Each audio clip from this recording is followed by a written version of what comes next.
বলিউডের জনপ্রিয় ফ্র্যাঞ্চাইজি ডনে আবারও দেখা যেতে পারে শাহরুখ খানকে। দীর্ঘ জল্পনার পর ডন 2 সিনেমায় অভিনয়ের জন্য শাহরুখ ইতিবাচক সাড়া দিয়েছেন বলে জানা গেছে। তবে প্রজেক্টে ফেরার জন্য নির্মাতা ফারহান আখতারের কাছে বিশেষ একটি শর্ত দিয়েছেন বলিউড বাদশা। ভারতীয় গণমাধ্যমের দাবি, ডন 3 সিনেমায় অভিনয়ের জন্য শাহরুখের মূল শর্ত হল কোনো দক্ষিণী পরিচালককে এই প্রজেক্টে যুক্তি করা। মূলত জওয়ান সিনেমার অভাবনীয় সাফল্যের পর শাহরুখ মনে করছেন, কোনো দক্ষিণী নির্মাতা এই অ্যাকশন ফ্র্যাঞ্চাইজিটি পরিচালনা করলে তাতে নতুন মাত্রা যোগ হবে। গুঞ্জন রয়েছে, পরিচালক হিসেবে শাহরুখের প্রথম পছন্দ জওয়ান খ্যাত নির্মাতা অ্যাটলি কুমার। উল্লেখ্য, এই ফ্র্যাঞ্চাইজির আগের 2টি সিনেমা পরিচালনা করেছিলেন ফারহান আখতার।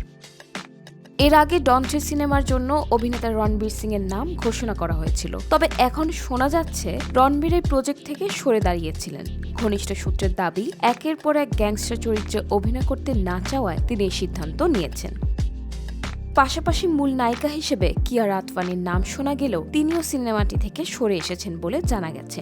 কিয়ারার পরিবর্তে এখন অভিনেত্রী কৃতি শ্যাননকে নেওয়ার বিষয়ে আলোচনা চলছে। গত বছর থেকেই ডন 3 নিয়ে বলিউডে নানা আলোচনা চলছে। অমিতাভ বচ্চনের পর শাহরুখ খান এই চরিত্রের দারুণ জনপ্রিয়তা পেয়েছিলেন। তবে শাহরুখের শর্ত এবং নির্মাতা পরিবর্তনের গুঞ্জনে এই প্রজেক্ট নিয়ে নতুন করে রহস্য দানা বাঁধছে। যদিও এই সবকিছুর বিষয়ে এখন পর্যন্ত কোনো আনুষ্ঠানিক ঘোষণা দেননি ফারহান আখতার বা এক্সেল এন্টারটেইনমেন্ট।